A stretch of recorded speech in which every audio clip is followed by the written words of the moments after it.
in what is this? Talking Fitchburg.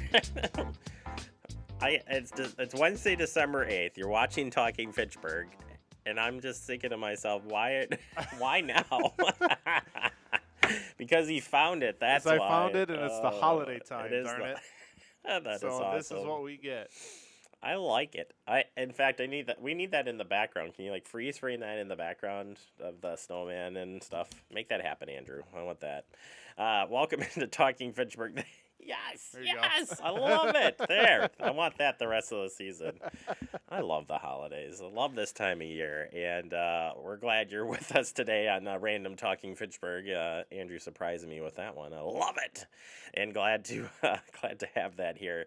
And we're going to talk a little bit about snow, so it's kind of timely that he found that today, because we got a chance for some snow this weekend. Again, we've spent all this week kind of hearing, is there going to be snow? Isn't there going to be snow? Blah, blah, blah. Yeah, I think for certain we know that snow is is coming. So we'll talk about that coming up in the headlines and the show as well. We'll be talking about fire safety today with CO.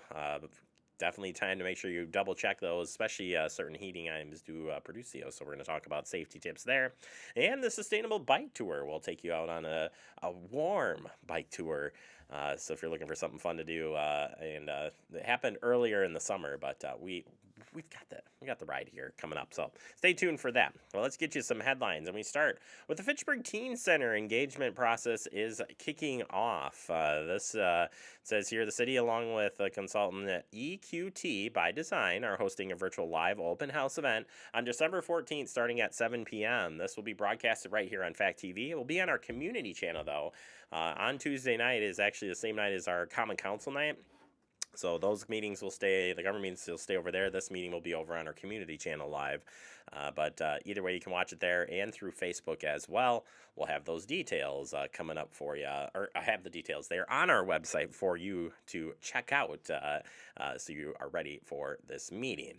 All right, holiday basketball camps are back at the Recreation Department. If you're looking for something fun for the kiddo to do, get yourself registered, or register them, I suppose, to help improve, but not limited to, shooting, footwork, combo moves, finishing, and decision-making. Those are all important things, and you can sign up at the rec department if you'd like to get your kiddos involved in that. Talk with Santa is coming up this Friday. You're running out of time to get signed up. We still have some slots. So 5 o'clock via Zoom, you can talk to Santa, but you got to register for this. Get registered ASAP, so we can get you in to talk with Santa. He'll be here Friday night. So excited for that. Winter holiday fire safety tips. It is the holiday season, and we want to make sure you stay safe. And we got some fire safety tips for you to do so. So be careful with those holiday decorations. Make sure you choose decorations that are flame resistant or flame retardant. Keep lit candles away from decorations and other things that can burn. Some lights are only indoor or outdoor use, but not both, so make sure you keep an eye on that. Replace any string of lights that are worn, broken cords, loose bulbs, connections. Read the manufacturer instructions on the number of light strands you can connect together. There is a limit, surprisingly. Use clips, nails, or not nails to hang lights so that you do not damage the cords, and keep decorations away from windows and doors. Test your smoke alarms to tell guests about your home fire escape plan if you're having a small gathering. Keep children and pets away from lit candles. Keep matches and lighters up high and locked in cabinets, and stay in the kitchen when cooking. Other safety tips, we'll share the link with you. They'll be online. What winter weather alerts, I want to get this in since there is a potential for some snow coming in. Good review of this. If you see any of these, this could be, we could see a little bit of everything. So freezing rain advisory means accumulation of freezing rain expected in the next 12 to 36 hours. Wind chill advisory, meaning expected local wind chill advisory somewhere in the next 12 to 36 hours. And this is where it reaches negative 15 with a wind chill. So that's when you'd see that advisory, winter weather advisory. most likely we'll probably see this coming up at the end of the week, is issued in the next 12 to 36 hours before the warning criteria. And this means that there could be a whole slew of things. Could be 2 to 5 inches of snow. Could be accumulation of ice up to a half an inch. Or it could be just black ice where there's winds blowing the snow over. This storm is pretty powerful coming in, so it'll be interesting to see what comes in with that. Blizzard. We haven't seen one of those in a while, but that would be issued 24 to 72 hours out. That's with winds equal or greater to 35 miles an hour, accompanied by falling snow or blowing snow. Frequently, wind chill watch is issued 24 to 72 hours out and exceeds negative 25. We all remember that winter. That's all I'm saying. All right, we'll take a quick break. Coming up next, we open up our digest with some fire safety tips related to CO. That's next right here on Talking Fitchburg.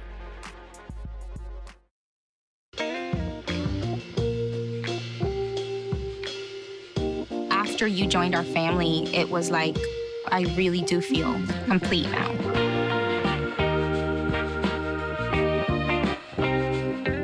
Our hearts are made stronger by how we treat others. Put her there.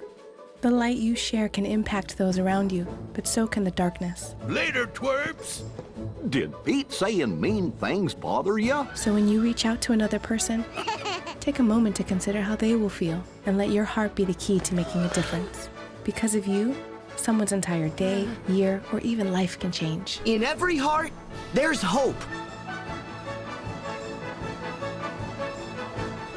Welcome back into Talking Fitchburg. Joining today from the Fitchburg Fire Department, my friend Adam Dorn. I call him just Dorn because that's what everybody else calls him. Or they call you something else, and we can't use that here.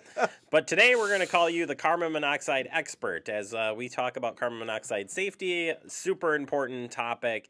And there's so many different places to go with this. And we've had so many different discussions, demonstrations, and whatnot.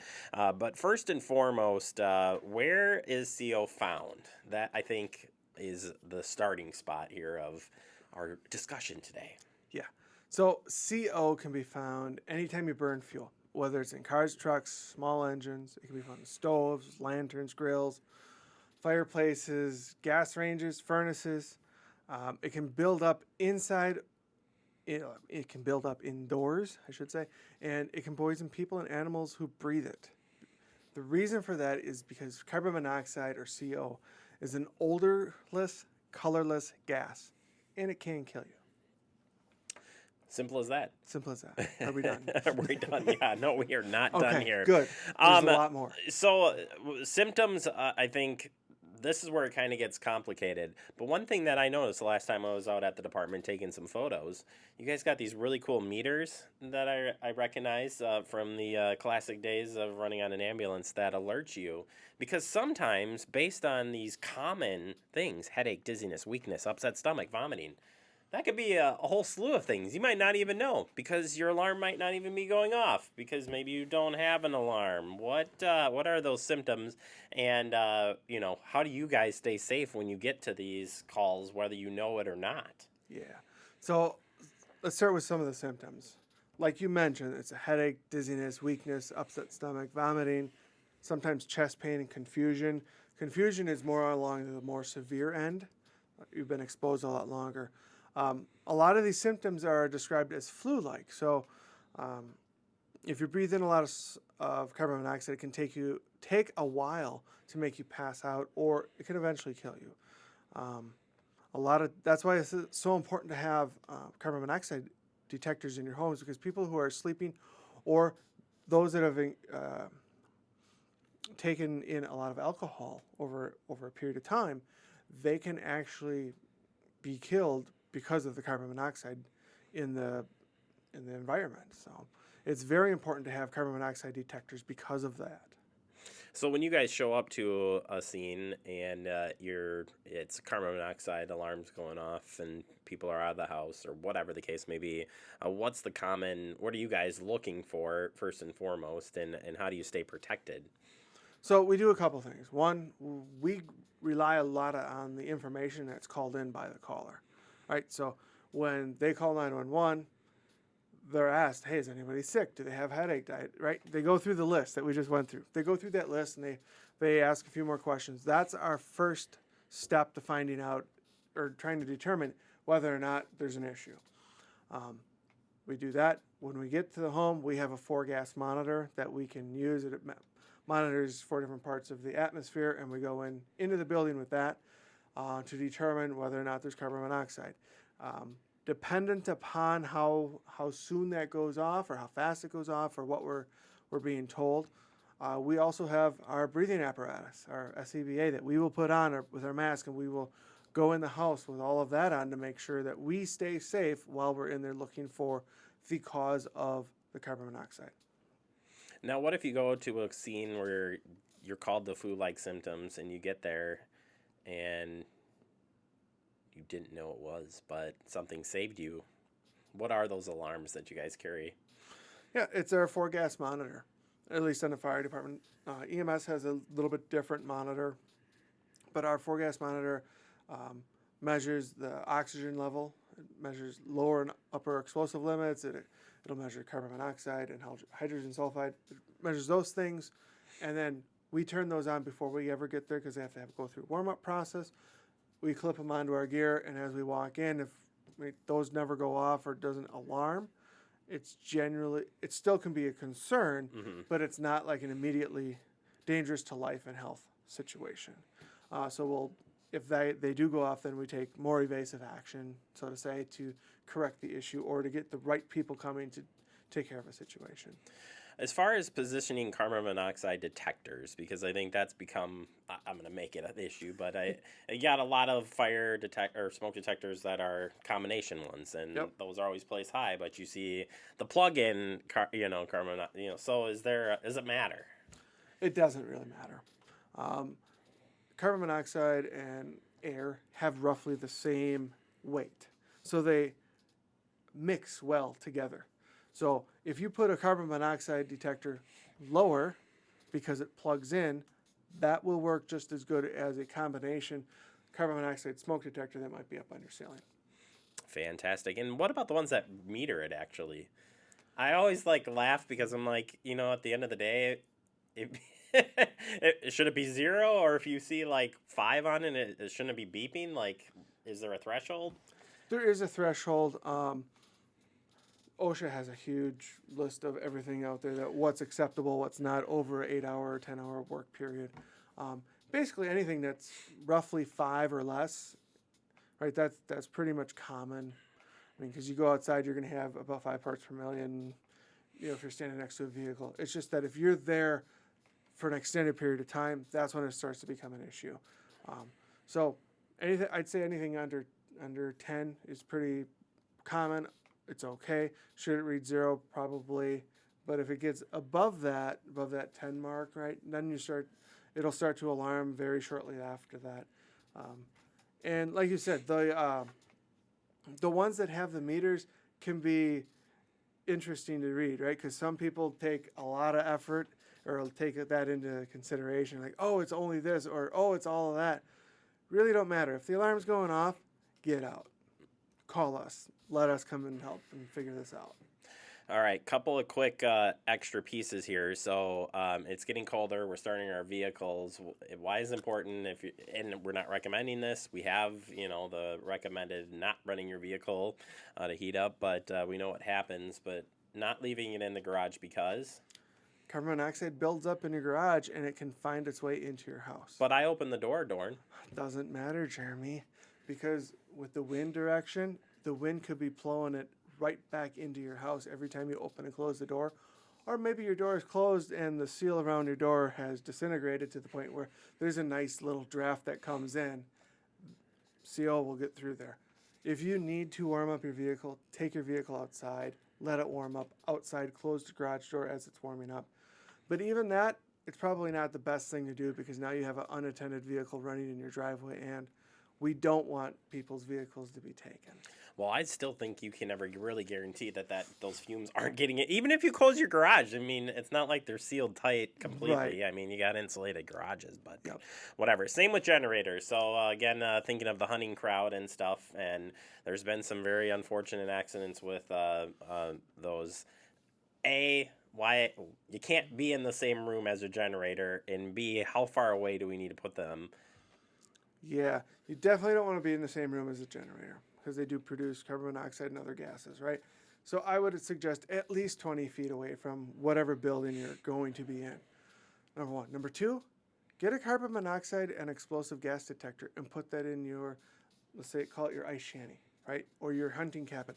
Put them in there. Put smoke detectors in there. It don't matter if you're there for a couple hours or a couple days. The $15, $20 that you're going to spend on each of those devices is well worth it for your family to make sure you come home safely. Yeah, I can't imagine just sitting in a even if it was a small cabin or a hunting cabin and the wind's blowing the right way and you don't know it. Mm-hmm. Yeah, could lead to some bad things. Yes, all right, Dorn. Well, I appreciate the information. If people want to learn more about fire safety in general, where can they find the facts? Go to our website, fitchburgwi.gov/fire. Go to Fire Fitchburg. I like it. Yeah, yeah. You didn't even say that, but I just maybe have to talk to IT about that. Gosh. Well, that's denied. Yep. I'm denying it for you right now. All right, Adam Dorn, thank you so much. We'll catch up with you real soon. Sounds good. Thanks, Jeremy. You betcha. We'll take a quick break. More to come. You're watching Talking Fitchburg.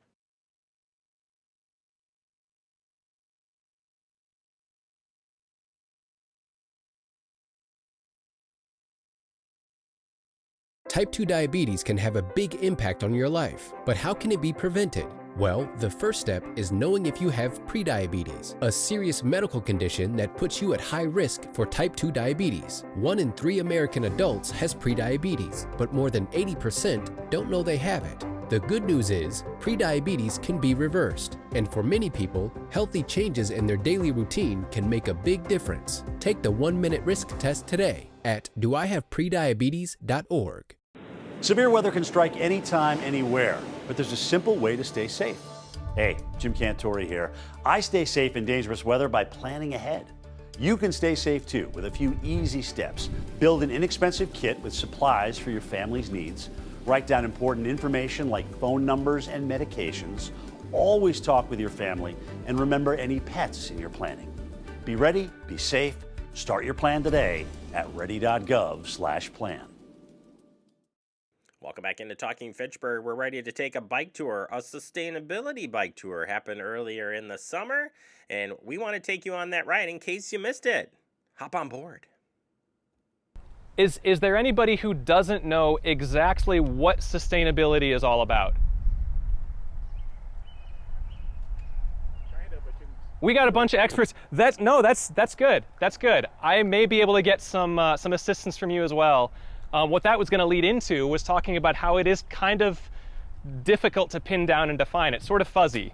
Sustainability, there's a whole bunch of different definitions you can come up with. Any business that wants to keep its model going for the long term can talk about sustaining that business model, whether or not it's focused on the things that I'm looking at in my job. Usually when we talk about sustainability, what we're talking about is kind of the intersection of people, planet, and profit, or environment and economy and equity, that sort of three-legged stool you maybe have heard referred to. There was another really popular definition that came out of a UN report back from the 80s, the Brundtland Commission, that says that sustainable development is development that allows us to meet the needs of the present without compromising the ability of future generations to meet their own needs. And that's kind of one of the key things is there's a lot of focus on the environmental impact, the environmental aspect of sustainability, which is absolutely crucial. But if it was just about that, it would just be called environmentalism still. And so sustainability really incorporates making sure that things are economically viable so that we can economically sustain this environmental drive, but that also it's done with an equity lens, and we make sure that everyone is benefiting from this and everyone is being that everyone is being targeted with programs with benefits and things like that. So that's very broad. It's really difficult to set distinct boundaries around that. And so saying it's going to be a sustainability bike tour could really go off on countless directions, so that we can't possibly hit all of that today. So it's going to be a tour where we look at some of the things that the city of Fitchburg is doing to kind of shift its focus or continue an ongoing focus into sustainability principles and initiatives. This is a really nice place to start the sustainability bike tour. because we are on the Civic Campus, which has the Senior and Community Center, the City Hall, and the Public Library. All three of these buildings have had a lot of investment put into sustainability efforts. What I'm going to talk about more is City Hall and the Public Library, where City Hall and the library have rooftop solar photovoltaic panels. So they're capturing energy from the sun, converting it to electricity. These were part of a 2017 project that the city underwent, where over 360 kilowatts of solar capacity was installed on these two roofs, plus the Public Works Maintenance Building down Fish Hatchery, plus the West Fire Station that we're going to visit over on Marketplace Drive. Between the 4 rooftop solar installations that we had done in 2017, those rooftop panels are delivering about 8% of the municipality's electricity needs per year. So it's a great step towards our 100% goal. Definitely a lot farther to go, but that was a huge investment and a really big chunk taken out at a time where we were probably still in single digits in terms of what percent of the municipality's electricity was renewable. Getting that investment in 2017 was a really big push to kind of preface the 2019 Clean Energy Resolution and sort of further the demonstrating the city's commitment to renewable energy. Some other really cool things, mostly involving the library. Definitely would encourage you, if you're not familiar, to visit it sometime. Check out, we've got a couple of information signs around the parking lot. The public library back in 2012 became a LEED Gold certified building. And if you're not familiar with LEED, it stands for Leadership in Energy and Environmental Design. It's probably the most well-known and the most sought-after green building rating system in the country. And the U.S. Green Building Council gives out these awards for various stages of green infrastructure development. There's a LEED for cities, there's a LEED for campuses, there's one for kind of interior retrofits. The library got its gold rating for building design and construction. So throughout the design process and the construction phase, a lot of local and recycled materials were used. A lot of the construction waste was recycled. There's a lot of native landscaping that was done to help reduce the need for labor hours in keeping that landscaping up, and also to reduce water usage, reduce irrigation. There are low water fixtures and other ways that, like, gray water is being recycled to reduce the water footprint. And a lot of really solid insulation, natural lighting, plus a geothermal heating and cooling system. So that still uses electricity, but not gas. So it reduces the emissions associated with HVAC. And then as more of our electricity is produced by renewable sources, that geothermal becomes cleaner and cleaner, as it's just using kind of the stable temperature a couple hundred feet down in the earth to maintain a consistent, comfortable temperature in the building. So there's a lot of really cool things with that library.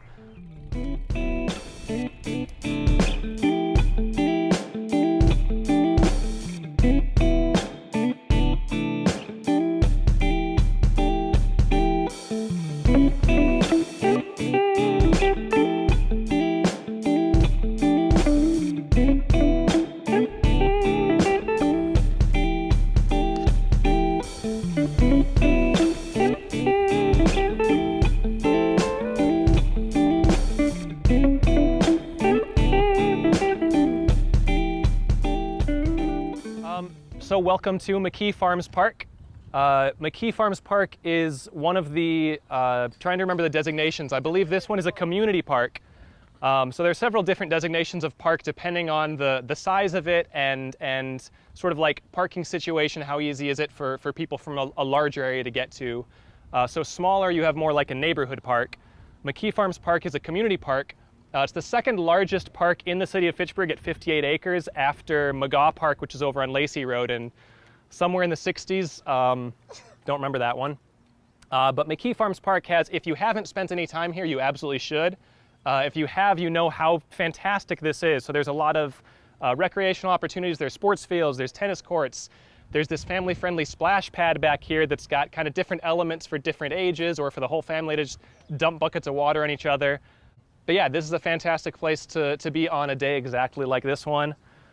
There's also a couple of ponds that you probably noticed we bike past. There's a lot of tall grass things that are just being allowed to grow for kind of the wildlife. The Parks Department is definitely putting some effort into trying some native landscaping as well. That's a really big one, is if you want the native wildlife to flourish, the flora that they're used to is a fantastic thing to have on hand. Now, it can take some work to establish, and so the entire park is not native wildlife, but they're definitely putting some effort into native landscaping.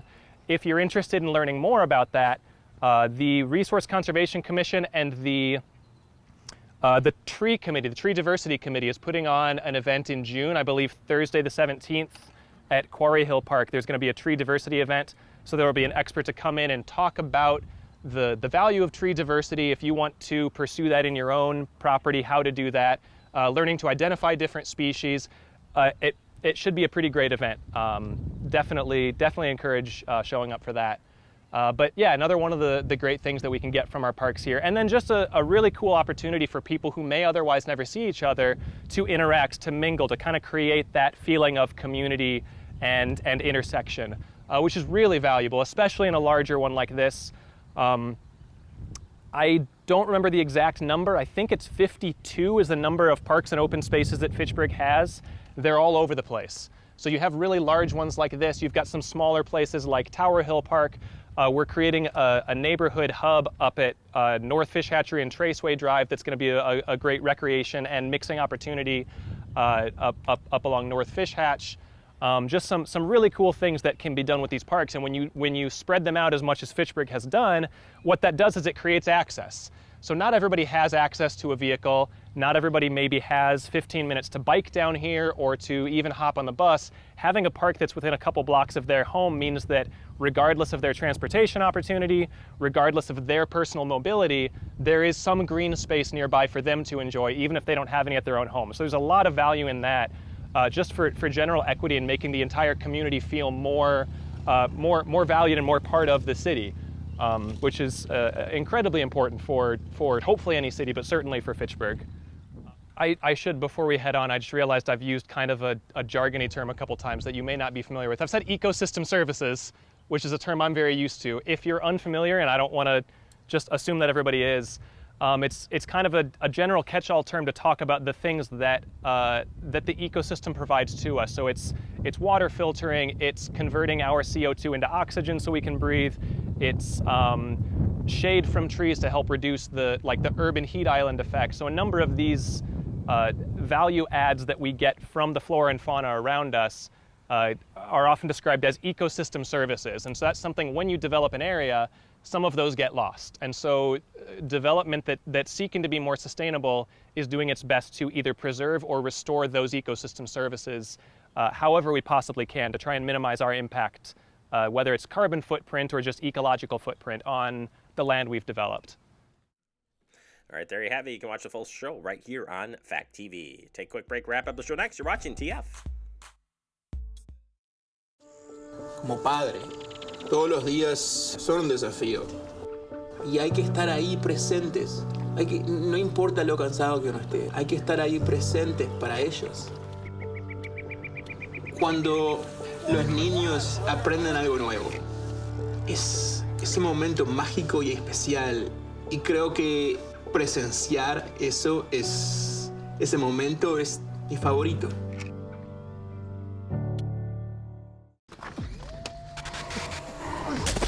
Multiple studies have shown that marijuana can slow both driver reaction and response time, which can be really dangerous.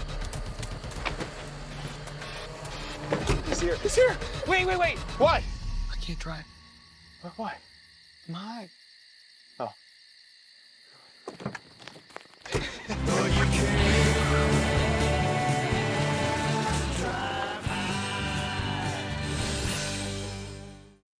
Welcome back into Talking Fitchburg. Wrapping up the show, the Snowman and I would like to say thank you for watching today. And thank you to Dorn and to Chad Cole from our staff and Phil from the sustainability specialist position on the bike tour. Have a great day.